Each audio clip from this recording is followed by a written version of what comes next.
আসসালামু আলাইকুম।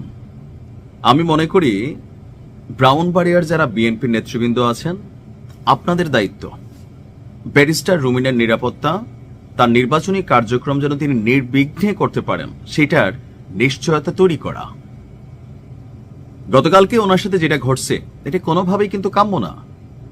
এখন এই মুহূর্তে একজন মানুষের কাছে কি মনে হবে যে রুমিন ফারহানার বিপরীতে যিনি দাঁড়িয়েছেন জুনায়েদ হাবিব, তিনি বলছেন কি, একটা ডায়লগ দিছে, আমি ডায়লগটা পুরোটা খেয়াল নাই, যে খেজুর গাছ দাঁড়াইব যদি ধানের শীষ চায় না কি জানি, এরকম একটা ডায়লগ দিছে। অর্থাৎ তিনি যেহেতু বিএনপি জোটের একজন প্রার্থী, ব্যারিস্টার রুমিন ফারহানার আসনে জুনায়েদ হাবিব হুজুর মানুষ, তো ওনার সমর্থক ওই লেভেলে কিন্তু নাই।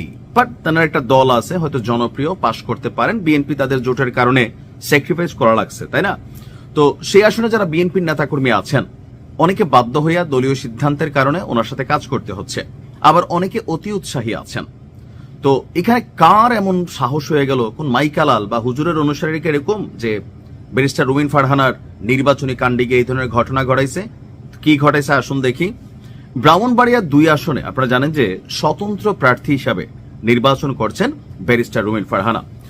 ওনার অভিযোগ, প্রতিপক্ষ প্রার্থীর লোকজন তার পূর্ব নির্ধারিত যে নির্বাচনী মঞ্চ সভা আছে, অর্থাৎ বিভিন্ন জায়গায় আমাদের প্রার্থীরা যাচ্ছেন, নির্বাচনী বক্তব্য দিচ্ছেন, পথসভা করছেন, আবার কিছু আছে স্পেসিফিক নির্দিষ্ট আয়োজন যে এখানে রুমিন ফারহানা আসবে, তো সেখানে মঞ্চ হয়, তারপর হচ্ছে যে প্যান্ডেল হয়, এখানে আগে একটা প্রাক প্রস্তুতি থাকে।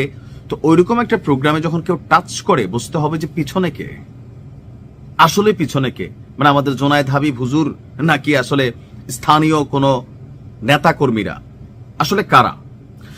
দর্শক, গতকালকে বিকেলে সরাইল উপজেলার অরুয়াইল বাজারে একটা পথসভায় তিনি এই অভিযোগ করেছেন যে মঞ্চ না থাকায় শেষ পর্যন্ত তিনি তার যেই ছাদখোলা গাড়ি, সে গাড়ির ভেতর থেকে দাঁড়িয়ে সানরুফ সরিয়ে তিনি প্রোগ্রামটা করেন এবং জনসাধারণের কাছে তিনি বিচারও দিয়েছেন। আরুয়াইল বাজারে স্থানীয় গ্রামবাসী আয়োজিত সভায় রুমিন ফারহানা বলেন, আরুয়াইলে আজ আমার নির্ধারিত সভা ছিল, কিন্তু প্রতিপক্ষ প্রার্থীর লোকজন আমার মঞ্চটা ভেঙে দিয়েছে। বাধ্য হয়ে আমি আজ আপনাদের সামনে, আপনাদের দরজায় দরজায় গিয়েছি, শেষমেশ কোথাও জায়গা না পেয়ে আমি আমার গাড়ির উপরে দাঁড়িয়ে কথা বলছি। তো কারা চালাইছে? এখন রুমিন ফারহানা তিনি নাম মুখে নেন নাই। প্রতিপক্ষ, এখন প্রতিপক্ষ বলতে জামাতও প্রতিপক্ষ, বিএনপিও প্রতিপক্ষ, ওয়ান কাইন্ড অফ ওই জায়গাতে, আওয়ামী লীগও প্রতিপক্ষ, আবার জুনায়েদ হাবিব যিনি আছেন উনিও প্রতিপক্ষ। তবে রুমিন ফারহানার উচিত, আমরা ওনাকে সাহসী নেত্রী বলে জানি, ওনার উচিত প্রতিপক্ষ কারা 2-4 জনটা বাসা দিলে তো বের হয়ে যায় কোন দলের কোন কি। এখন এরকম ঢালাও ভাবে বললে এটা আসলে সবার দিকে যায় যে কারা করছে। ওই যে একদল লোক অথবা কোনো একটা মহল, একটি মানে দল চায় না, একটি দল কারা, আপনি ভাসুরের নাম মুখে আনেন, মানুষ এটা জানতে চায় না। তো আপনারও মনোব্যাপী পলিটিশিয়ান, এখানে হয়তো কোনো রাজনীতি খেলছেন আপা। আচ্ছা, তো তিনি বলছেন যে কারা ভাঙচুর করছে, তো তিনি স্পষ্ট উল্লেখ না করে বলছেন যে আগামী 12ই ফেব্রুয়ারি নির্বাচনে ব্যালটের মাধ্যমে এটার জবাব দিতে।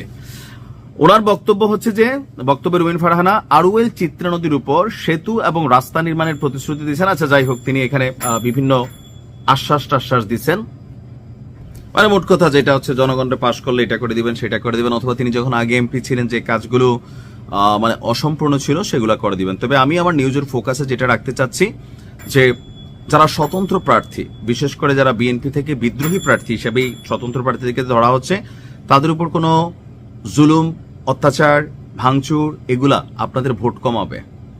এখন রুমিন ফারহানা উচিত যে আসলে আপা কারা করছে আপনার বলা উচিত, নয়তো এখানে 4 দলের উপর যাবে। ঘটনা তো 4 দল করে নাই, কোন একটা দল করছে, কোন একটা প্রতিপক্ষ কারা নাম বলেন, পাবলিকের কাছে ক্লিয়ার থাকেন, মানুষের মধ্যেও এখন কোন দলের উপর ভেজাল তৈরি হবে না। কারণ আপনারা এই মুহূর্তে সবাইও পছন্দ করে দলীয়গতভাবে সামহাও, যারা স্বতন্ত্র, জনগণ ভালো লাগলে আপনার ভোট দিবে। ভালো থাকুন, আসসালামু আলাইকুম।